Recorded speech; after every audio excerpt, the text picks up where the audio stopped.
सजाया है महाकुंभ के इस महापर्व पर हम कोशिश कर रहे हैं कि वो विचार सनातन से जुड़े हर वो पहलू आप तक पहुंचे और सनातन से जुड़ी गुत्थियों को खोलने के लिए हमारे साथ मंच पर दंडी स्वामी जितेंद्रानंद सरस्वती जी मौजूद हैं। बहुत स्वागत है न्यूज इंडिया के मंच पर सर। स्वागत के साथ सबसे पहला सवाल आपसे, आपने न जाने कितने कुंभ अटेंड किए होंगे, देखा होगा, लेकिन इस बार 144 सालों के बाद ये जो संयोग निर्मित हुआ है और मकर संक्रांति को हमने देखा भी, पहला अमृत स्नान, उसमें तमाम देश के लोग यहाँ पहुँचे, 183 देशों से लोग पहुँचे, भारत के कोने कोने से लोग पहुँचे और आंकड़ा 4 करोड़ के आसपास पहुँच गया। व्यवस्थाओं को लेकर के क्या कहेंगे और इस बार का जो कुंभ है वो हर बार के कुंभ से कितना अलग है? कुंभ स्वयं में पवित्रतम त्योहार है। मैं इसे आंकड़ों की बाजीगरी में बांधना नहीं चाहता। 144 का ये आंकड़ा कहाँ से आया मीडिया के अंदर कि 12 गुणे 12 के तो सब कुंभ होंगे, और ये खगोलीय घटना है। 12 वर्षों के बाद जब गुरु वृष राशि में प्रवेश करेगा तो यह कुंभ लगेगा, अन्यथा सूर्य मकर राशि में प्रत्येक मकर संक्रांति को प्रत्येक वर्ष प्रवेश करता है। चारों कुंभों में अलग अलग राशियों में गुरु का प्रवेश कुंभ का कारण बनता है। तो तीर्थराज प्रयाग का कुंभ कुछ मामलों में वैशिष्ट इसलिए है कि बाकी जगह के कुंभ और तीर्थराज प्रयाग का माघ मेला संख्या की दृष्टि से एक बराबर है वहाँ के कुंभ में। कारण हरिद्वार का कुंभ करेंगे तो हरिद्वार की चौड़ाई कितनी है, चंडी देवी से मनसा देवी के बीच में, उसी में नेशनल हाईवे भी है, उसी में गंगा जी भी बहती हैं, ऋषिकेश से लेकर के रुड़की तक के मकानों में ठहर लो। परंतु यहाँ तो एक 22 किलोमीटर का माँ गंगा का विस्तृत गोद उपलब्ध है, जिसमें टेंट का नगर। और यहाँ डेरे वालों को तो मैं कहता हूँ कि भारत के ऐसे ठेकेदार हैं कि पूरे पाकिस्तान को एक टेंट हाउस में बसा देंगे, इनके पास इतना है। आपने पूछा कि कुंभ विशिष्ट क्यों है, तो 2013 के कुंभ में हमने 40 फीट के नेशनल हाईवेज देखे थे। इस बार के कुंभ में ये संख्या इसलिए भी कि तीर्थराज प्रयाग में आने वाला प्रत्येक रेलवे लाइन जो यहाँ आ रही है किसी भी दिशा से, वो 2 वे है, सिंगल रेल लाइन नहीं है, और 6 लेन या 4 लेन नेशनल हाईवेज है। तो स्वाभाविक है कि 6 लेन 4 लेन हाईवेज पे उसी मात्रा में संख्या आएगी। 13 का जो कुंभ था उसमें कुल 16 सेक्टर थे, इस बार 24 सेक्टर हैं। 12 से 13 पुल होते थे, अधिकतम मेरी जानकारी में 14 पुल थे। इस बार 24 पुल पीपे के बने हुए हैं। तो भौतिक दृष्टि से भी यह कुंभ महत्वपूर्ण है। और एक जो दृष्टि है वो एकदम अलग बता रहा हूँ। 2020 में दुनिया के अंदर एक महामारी आई, कोरोना। इस कोरोना के समय हम फिजिकल से वर्चुअल पर शिफ्ट हुए। बिल्कुल। और फिजिकल से वर्चुअल पे शिफ्ट हुए तब किसी को भी वर्चुअल मीटिंग शब्द सामान्य व्यक्ति को नहीं पता था। कोई गूगल मीट, व्हाट्सएप मीट ये नहीं करता था। लेकिन 2020 में जब हम अचानक शिफ्ट हुए तो ये पूरा कुंभ भी फिजिकल से वर्चुअल शिफ्ट हुआ है। सनातन भी वर्चुअल हो गया? सनातन वर्चुअल नहीं हुआ, लेकिन दुनिया की दृष्टि में जो अपने धर्मों का प्रचार करते थे, और हमारी मान्यता ये है कि हम माँ की प्रशंसा नहीं करते। जगत मातु पितु शंभु भवानी ते ही श्रृंगार न कहें बखानी। हम माता के श्रृंगार का बखान नहीं कर सकते। तो सनातन संस्कृति हमारी माँ है। संस्कृति, नदी और नारी ये तीनों स्त्रीलिंग शब्द है, तो हम इसकी प्रशंसा नहीं कर सकते। भोजन जब थाली में सामने आता है तो हम उसकी उस समय प्रशंसा नहीं कर सकते, इसलिए कि जो है वो माँ अन्नपूर्णा है। इसी प्रकार संस्कृति है। परंतु दुनिया ने दिखावा बहुत किया था। वर्चुअल पे शिफ्ट होने से आपके कैमरों की नज़रों से, आप 183 देशों की बात कर रही, मैं मानता हूं कि 129 देशों में सनातनी और हिंदू रहता है, उसमें से कुछ एक अभी तक जो आंकड़े आए हैं 70-72 देशों से लोग इस तीर्थराज प्रयाग में पधारे हैं।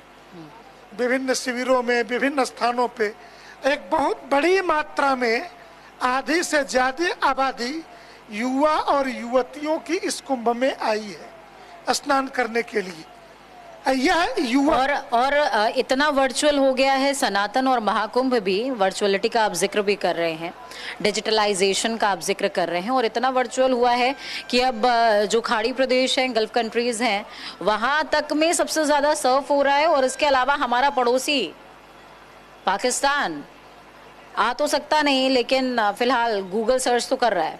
हमने पीछे के दिनों एक मंच पे जब पाकिस्तान में आटा, चीनी, चावल के दाम बढ़े तो हमने कहा तुम्हारे आबादी के चौगुना अर्थात 84 करोड़ लोगों को कोरोना के समय से भारत मां अन्नपूर्णा का ये देश है और अन्नपूर्णा के देश में 84 करोड़ लोगों को मुफ्त का भोजन कराया जा रहा है। काश तुमने मंदिर नहीं तोड़े होते तो हम पाकिस्तान में भी भंडारे चला करके तुमको जिंदा रख लेते। तुम्हारे भूखमरी का कारण देश के आजादी से पहले हजारों मंदिर पाकिस्तान में भी थे, ये भी है। तो अब लालचाई भरी नजरों से तो मैं एक महापुरुष जिनको आप कम्युनल दायरे में नहीं बांट सकते, डॉक्टर राम मनोहर लोहिया, राम मनोहर लोहिया जी कहते थे कि भारत, पाकिस्तान, बांग्लादेश मूल में भारत है।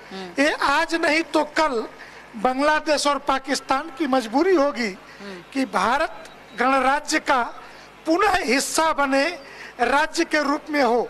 इतिहास वही जा रहा है। कुंभ के बहाने, कुंभ हमारे संस्कृति के वैभव का प्रदर्शन है। जिन बाबाओं को दुनिया कहती थी प्रदर्शन का जिक्र अभी आपने किया है जितेंद्रानंद जी, तो प्रदर्शन से भी मुझे रिसेंटली एक वायरल साध्वी याद आ गई। क्या मतलब ये उचित है कि जब हम वर्चुअल दुनिया को सनातन के साथ में कनेक्ट कर देते हैं तो उसकी गूढ़ता और गहराई थी, वो गहराई अब थोड़ा सा उतलेपन के ऊपर आ रही है?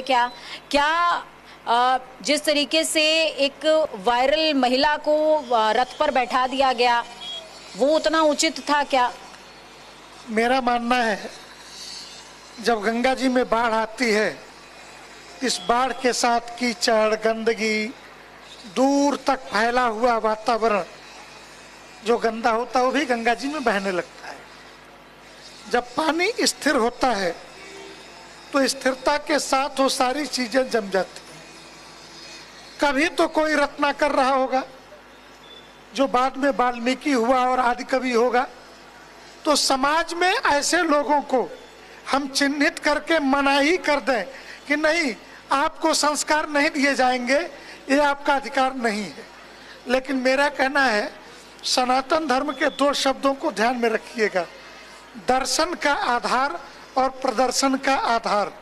तो जो लोग इस महाकुंभ में स्वयं को लोकप्रिय करने के लिए या समाज के बीच अपने को एक्सपोज करने के लिए आ रहे हैं, यह ठीक नहीं है। उनके साथ कुछ साधु संत भी हो सकते हैं, हम कुछ लोगों को बेवजह मीडिया में तुल भी दे सकते हैं, लेकिन सनातन धर्म के वैभव का जो मूल स्वरूप है, जो हम बताना चाहते कि हम आपसे भी जानना चाहेंगे कि जब कोरोना आया तो क्या इस देश के किसी मस्जिद या किसी चर्च ने क्वारंटाइन के लिए अपने दरवाजे खोले? परंतु अहमदाबाद के संकट मोचन मंदिर इस देश का पहला क्वारंटाइन सेंटर एक मंदिर के नाते समाज ने हमें जो दिया था जी, हमने कहा इसे हम समाज को वापस कर दें। बिल्कुल। हिंदू जीवित रहेगा तो पुनः खजाना भर देगा और वो भरा भी है। खजाना भर गया है। अब खजाने का जिक्र हो रहा है तो ये कहा जा रहा है कि उत्तर प्रदेश सरकार ने प्रयागराज महाकुंभ में जितना इन्वेस्ट किया, या यूं समझिए कि जो तीर्थयात्री यहाँ पर पहुंच रहे हैं उनकी सेवा में जितना अर्पित किया, उससे ज़्यादा का राजस्व प्राप्त हो सकता है, उससे ज़्यादा की इनकम हो सकता है। और ये आंकड़ा 4,500 लाख के करीब का है, लाख करोड़ के करीब का है। इसके संदर्भ में मुझे दो बातें कहनी है। जी। कुछ राजनीतिक दलों ने बेवजह के प्रश्न खड़े किए कि कुंभ पर सरकार खर्चा क्यों कर रही है। उन्हें मैं बताना चाहूंगा कि इस देश में कुछ 20 लाख मंदिर हैं और 20 लाख में से 8 लाख मंदिर सिख, बौद्ध, जैन के हैं। जी। सिख मंदिर की मैं बात इसलिए कर रहा हूं कि गोल्डन टेम्पल है, न कि गुरुद्वारा। सरकारी रिकॉर्ड में 12 लाख मंदिर में 3 लाख अनरजिस्टर्ड हैं, 9 लाख रजिस्टर्ड हैं, जिसमें से 5 लाख हिंदू समाज चलाता है, लेकिन 4 लाख मंदिर ऐसे हैं जो government of states, government of India ये मंदिर चलाती है। जो सरकारें ये कहती हैं कि बस चलाना, ट्रेन चलाना, एरोप्लेन चलाना हमारा काम नहीं, बस वो मंदिर चलाते हैं और उन मंदिरों से 1 लाख करोड़ का राजस्व सरकारों को प्राप्त होता है।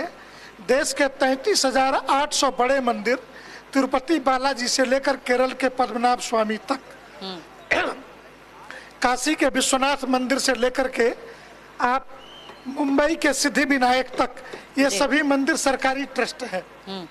इस राजस्व में से मैं कहूं 1 लाख करोड़ के राजस्व में से 15-20 हजार करोड़ रुपए अगर कुंभ पर खर्च कर दिया तो क्या खर्च कर दिया, ये एक प्रश्न है कि हमें हमारा ही धन अगर वापस दे दिया, ये कुछ नहीं किया। दूसरा,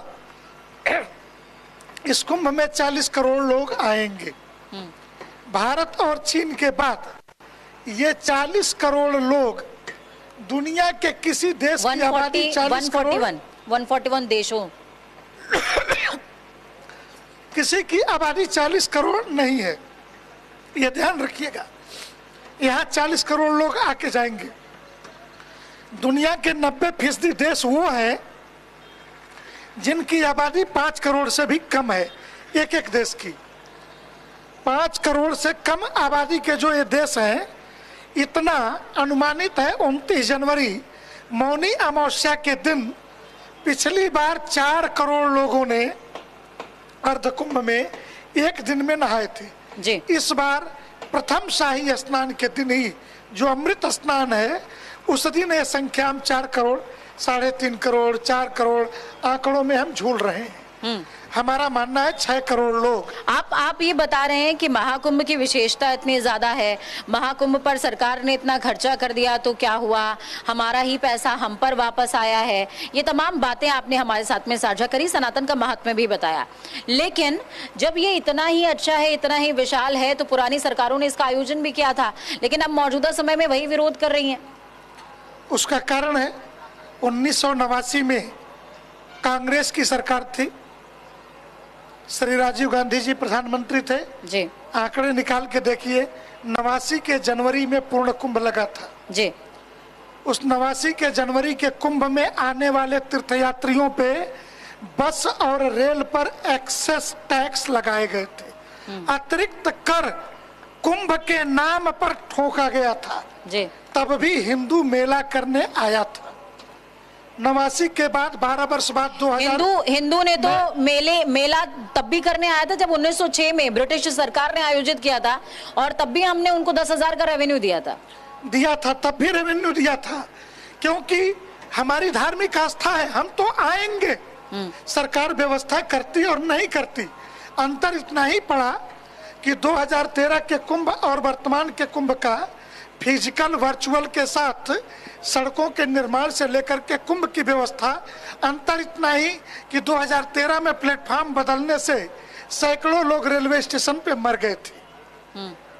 अधिकारी जो थे, इसी कुंभ में भगदड़ मची थी।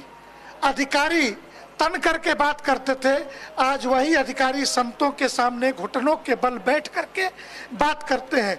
लोकतंत्र है, अधिकारी हमारे दिए टैक्स के पैसे से वेतन लेता है। जब प्रधानमंत्री ने कहा कि मैं प्रधान संतरी हूं, इसके कारण ये भाव अधिकारियों के मन में भी आया। एक जो मैं बात पूरी कर रहा था आपको कि आंकड़ों की बाजीगरी नहीं है इस कुंभ में। 40 करोड़ लोग जो आ रहे हैं, तीर्थराज प्रयाग दान की भूमि है, ये तर्पण की भूमि है, समर्पण की भूमि है, तो इस दान और और यहाँ दे तर्पण करके जा रहे हैं। इस दान और तर्पण की आवश्यकता क्या अखिलेश यादव को नहीं है क्या? वो तो कह रहे हैं कि मैं तब आऊंगा जब गंगा माँ मुझे बुलाएंगी, तब मैं डुबकी लगाऊंगा। हरिद्वार चले गए स्नान करने, यहाँ नहीं आ रहे। गंगा जी ने बुलाया होगा तभी तो हरिद्वार नहा रहे थे, कहीं तो नहा रहे थे। ये तो ऐसे ही है, नहाना तो है ही है। एक और नेता जिसका नाम आप नहीं लेंगे, मैं भी नहीं लूंगा, उन्होंने कहा कि लोग पाप धोने, चंद्रशेखर आजाद पाप किया वो पाप धोने जा रहे। हमने कहा भगवान तेरी भली करे, कम से कम तुमने यह मान तो लिया कि गंगा पाप धोती है। कोई पाप छुपा रहा है और कोई अपने पापों का प्रायश्चित करने के लिए तीर्थराज प्रयाग में आ रहा है। और जब तुम्हारे पाप खुलेंगे तब तुम भी आओगे, क्योंकि यह तो स्वीकार कर ही चुके हो कि गंगा पाप धोती है, तो तुम्हारे भी धो देंगी। और मैं एक बात कहता हूँ, अखिलेश जी हरिद्वार नहाए या प्रयाग नहाए, उनकी प्रशंसा होनी चाहिए, क्योंकि एक समय था कि जब हिंदुओं के तीर्थों पर लाठियां बरसाई जाती थी जी, हिंदुओं के पर्वों पर गोलियां चलती थी, कोई दुर्गा प्रतिमा विसर्जन बिना दंगे के नहीं संपन्न हुए।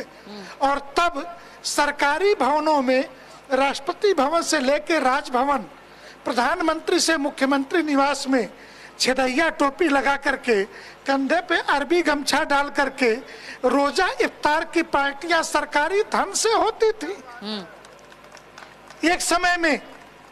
तब आमंत्रण जो था इफ्तार का जाता था। आज समय बदला है, हिंदुओं ने अपने वोट की कीमत समझी है, इसलिए अब आमंत्रण कुंभ का जा रहा है। तो इस प्रायश्चित में वो प्रयाग आके ना नहा के गंगा में हरिद्वार नहा तो रहे हैं, ये तो समझ रहे हैं ना कि हिंदू वोटों की कोई तो ताकत होगी। ये ऐसा तो नहीं है कहीं कि हिंदू वोटों की कोई तो ताकत होगी। इसको राजनेताओं ने एक हथकंडा बना लिया है, क्योंकि अभी देखिए दिल्ली में चुनाव होने वाला है। केजरीवाल पुजारियों ग्रंथियों को पैसा देने जा रहे हैं, पहले मुफ्तियों को दे रहे थे, अब ग्रंथियों को दे रहे हैं, पुजारियों को दे रहे हैं। तो क्या अब सियासत के केंद्र में भी धर्म आ गया है या धर्म में सियासत आ गई है? दोनों ही, दो तरह के सवाल भारत के संविधान के खूबसूरती को समझें। लोकतंत्र बहुमत का शासन है, और इस देश का बहुसंख्यक कौन है? सनातनी हिंदू। हिंदुओं को जातियों में बांट करके, काट करके, जिस प्रकार इनकी हत्या, अगर आज संभल के प्रकरण में 1978 के दंगों की फाइल खुल रही तो दर्द क्यों हो रहा? तो कल तक जो लोग जातियों में बांट करके, जातियों के आधार पे, जात और जमात के आधार पे राजनीति करते थे, आज अगर बटोगे तो कटोगे, इस नारे के साथ राजनीति शुरू हो गई तो स्वाभाविक है दर्द होगा। कल तक जिन्हें यह भी एहसास नहीं था, जो मौलवी मौलानाओं को वेतन दे रहे थे, लेकिन जब 10 वर्ष शासन किया है और 10 वर्ष में मौलाना मौलवी के अलावा कुछ नहीं दिखा। आज अचानक हिंदू दिखने लगा है, तो इसलिए दिखने लगा है कि ये कुंभ में 3.5 करोड़ लोग मकर संक्रांति को अगर स्नान कर गए तो ये ताकत दिखने लगी। मैं आपसे पूछता हूँ, आपने कुछ तथाकथित सो कॉल्ड वरिष्ठ पत्रकार हैं जो ऐसे कैमरे लेकर के ऐसे माइक से पूछते थे कौन जात हो? मैं उनसे कहता हूँ सादर आमंत्रण है, जात पूछने वाले जरा संगम में आकर के पूछ लेना कि कौन स्त्री है, कौन पुरुष है, कौन ब्राह्मण है, कौन बनिया है, कौन चमार है। और यहाँ पे कोई किसी की जाति नहीं, सब एक साथ स्नान कर रहे हैं, अपने माँ की गोद में सारे बच्चे एक जैसे खेल रहे हैं। तो ये जो माँ के बच्चे गंगा की गोद में खेल रहे हैं, ये दर्द है असल में, ये पीड़ा है उनको जो वोटों। तो फिर जब सब एक साथ स्नान कर रहे हैं, एक साथ माँ की गोद में है, तो फिर बट कौन रहा है? क्योंकि शंकराचार्य जी ने भी अभी कहा है कि बटोगे तो कटोगे, जो कह रहा है ये कुंभ उसके मुंह पर तमाचा है। ये फालतू की बातें हैं, स्वयं को चर्चा में बनाए रखने के लिए। इस देश के दंगों में मैं पूछूं कि जो लोग कह रहे कि संभल 2027 का आगाज है, मैं उन्हीं से पूछ लूं कि 2012 के मुजफ्फरनगर के दंगे जो हुए, एक जाट बेटी के अस्मत के साथ खिलवाड़ हुआ, वो न्याय मांगने गए तो वो सारे जाट युवक उठा के जेलों में डाल दिए गए, जो कुछ घटा। और हिंदू समाज के एकता का प्रदर्शन, और अगर हम बटे नहीं होते तो इन दंगों में काटे नहीं गए होते। दो घटनाएं मैं भी याद दिलाता हूँ। गोधरा क्यों हुआ? गुजरात के दंगों का जो जिक्र करते हैं, कार सेवक ट्रेन से जा रहे थे, जला दिए गए गोधरा के अंदर। अभी एक ट्रेन कुंभ को आ रही थी, महाराष्ट्र के अंदर उस ट्रेन पे पथराव हुआ, और पथराव हुआ हिंदू यूनाइटेड होने के कारण और महाराष्ट्र में सरकार होने के कारण। लेकिन कई जगहों पर सारी गिरफ्तारियां हुई हैं। शोभा यात्रा पर फूल भी बरसाते हैं अल्पसंख्यक। ये अल्तकिया है, जहां पे अल्पसंख्यक हैं, 15% से कम आबादी है। ये शोभा यात्रा पे फूल बरसाने वाले नेताओं के बयान कि जो कल तक कहते थे जब तक हम बटे हुए थे तब तक इन्हीं लोगों के बयान है कि 15 मिनट के लिए फोर्स हटा लो, और जब हम एकजुट हो गए तो अब वो 15 मिनट वाली बात वो भूल गए हैं। अब तो वो खुद कहने लगे हैं ये नागाओं की सेना तुम। अब हम कहते हैं कि क्यों ओवैसी मियाँ अपने 15 मिनट वाली बात पे कायम हो? हमने नहीं कहा है, ये बयान तुमने दिए हैं। तुम कायम हो तो आओ, दो हाथ कर लेते हैं। अन्यथा राष्ट्र की एकता अखंडता के साथ हम खिलवाड़ बर्दाश्त करने वाले लोग नहीं हैं। जितेंद्र आनंद जी, आपके नाम के आगे सरस्वती लगा है, इसका मतलब आप अध्ययन एकदम प्रगाढ़ता के साथ करते हो, और गेरुआ जिसने धारण कर लिया उसको तो शास्त्र कंठस्थ है ही है। मेरा सवाल है, देखिए जनता बड़ी कंफ्यूज रहती है हिंदू और सनातन के बीच में। हिंदू और सनातन एक हैं क्या? या अगर अलग हैं तो कैसे अलग हैं? या हिस्सा है एक दूसरे का, जैसे पिता और पुत्र? क्या है ये सवाल? थोड़ा ऑफ बीट लेकर के गई हूं मैं जी। सनातन और हिंदुत्व तो अलग प्रश्न नहीं है। इनको जिन लोगों को नहीं पता, उसको बृहस्पति आगम में हिंदू शब्द का प्रयोग हुआ है। ऋग्वेद के अंदर हिंदू शब्द आया है। हिंदू भौगोलिक शब्द है। हिमालय यावत इंदु सरोवर, हिंद महासागर तक, हिमालय से लेके हिंद महासागर तक, ये भौगोलिक शब्द है। वामपंथी विद्वानों ने छेड़छाड़ करके सिंधु शब्द टूटने फूटने। सनातन का एक ही अर्थ होता है, सदैव वर्तमान को सनातन कहते हैं। सदैव वर्तमान की पद्धति, जीवन जीने की पद्धति। सुप्रीम कोर्ट ने हिंदू के बारे में एक अपना शब्द दिया कि हिंदू लाइफ ऑफ वे, जीवन शैली, जीवन शैली है, जीवन का रास्ता है हिंदुत्व। अब हिंदू के बारे में एक आपको और विषय बताता हूँ। 1916 में काशी हिंदू विश्वविद्यालय की स्थापना हुई जी। अलग अलग विभाग बने। काशी हिंदू विश्वविद्यालय में भारत रत्न महामना मालवीय, जिनकी यह जन्मभूमि है तीर्थराज प्रयाग जी, वहाँ पे एक संस्कृत विद्या धर्म विज्ञान संकाय है। उसमें एक वाक्य लिखा है कि गैर हिंदू प्रवेश वर्जित। वो एकमात्र संकाय है जहाँ गैर हिंदू न पढ़ सकता है न पढ़ा सकता है, काशी हिंदू विश्वविद्यालय में। और ब्रिटिश पार्लियामेंट में BHU बिल पास हुआ 1916 में जी, उसका हिस्सा है।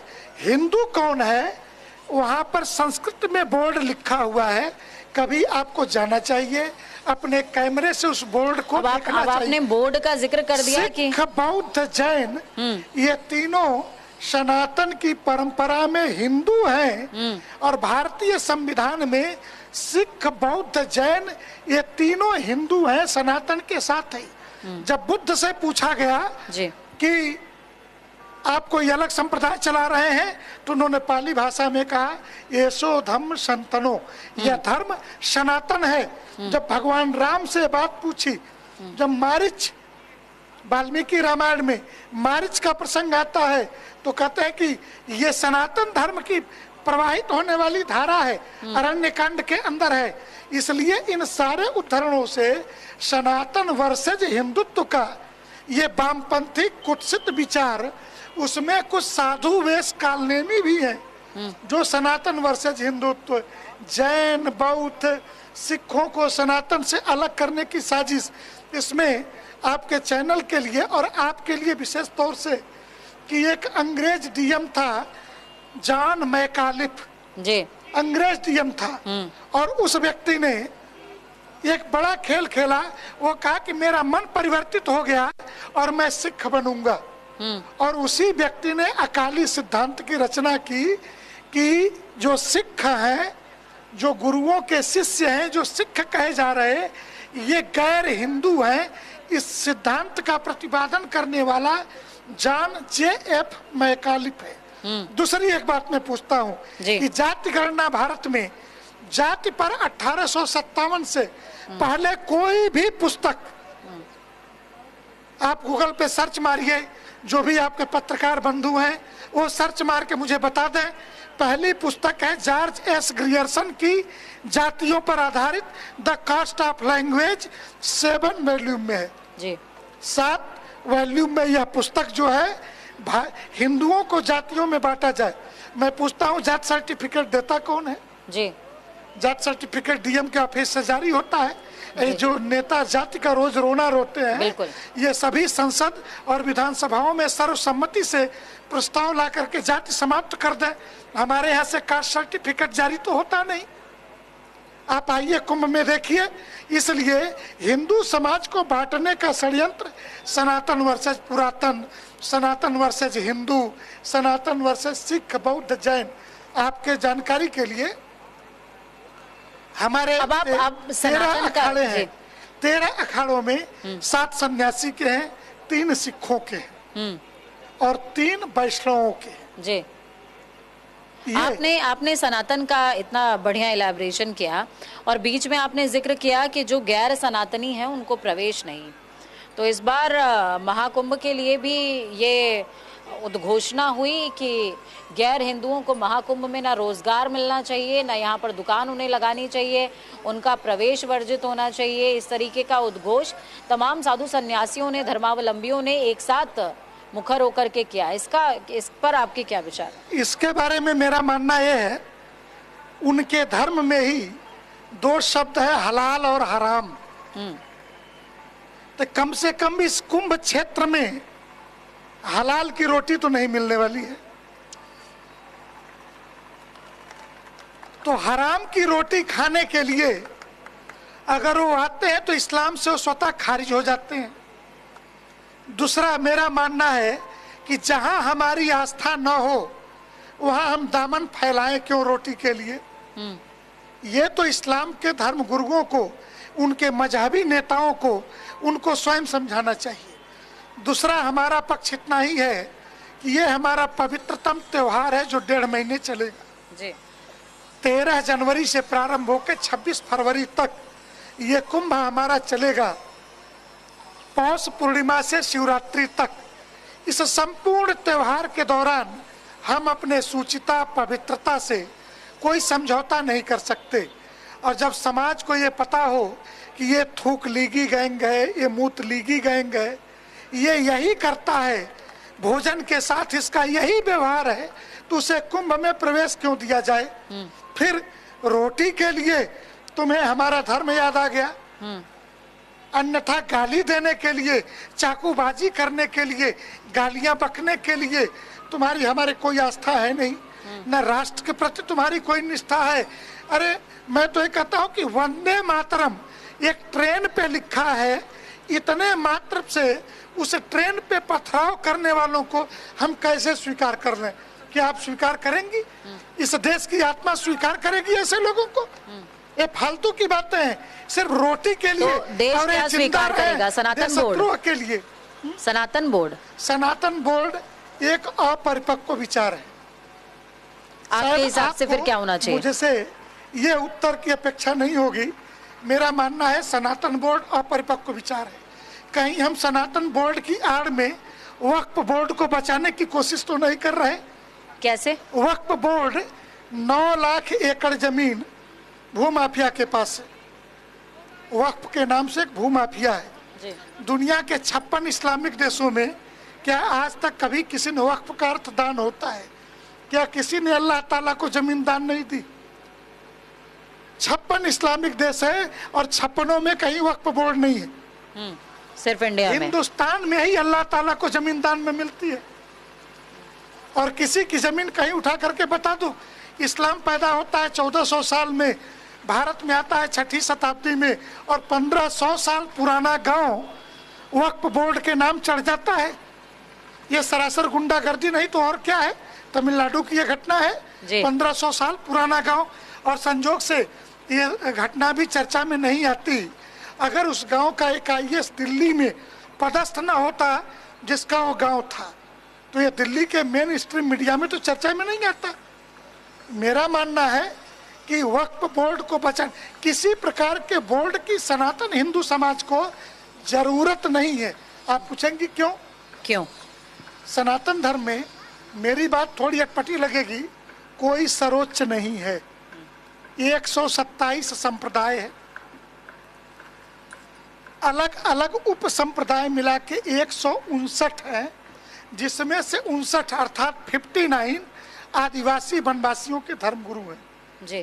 दर्शन के आधार पर विचार करें तो शंकराचार्य अद्वैत दर्शन के प्रतिपादक हैं, जिस परंपरा से हम भी हैं, जिस परंपरा से सन्यासी अखाड़े हैं, लेकिन विशिष्टाद्वैत से जगत गुरु रामानंदाचार्य, जगत गुरु रामानुजाचार्य, रामानुजाचार्य की परंपरा में इसी प्रयाग की धरती पर रामानंदाचार्य पैदा हुए थे, यहीं पैदा हुए, काशी में रहे, लेकिन दर्शन विशिष्टाद्वैत है।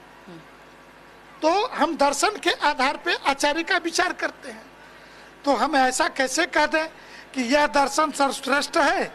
यह दर्शन जो है मुंडे मुंडे मतिर्भिन्ना, जिस गुरु के माध्यम से जिसे मोक्ष की प्राप्ति हो गई वही गुरु उसका श्रेष्ठ है। तो सनातन धर्म के 127 संप्रदाय में, और एक चीज और ध्यान रखिएगा, सभी संप्रदायों का उपनिषद है। जिसके पास उपनिषद नहीं है वो संप्रदाय नहीं है।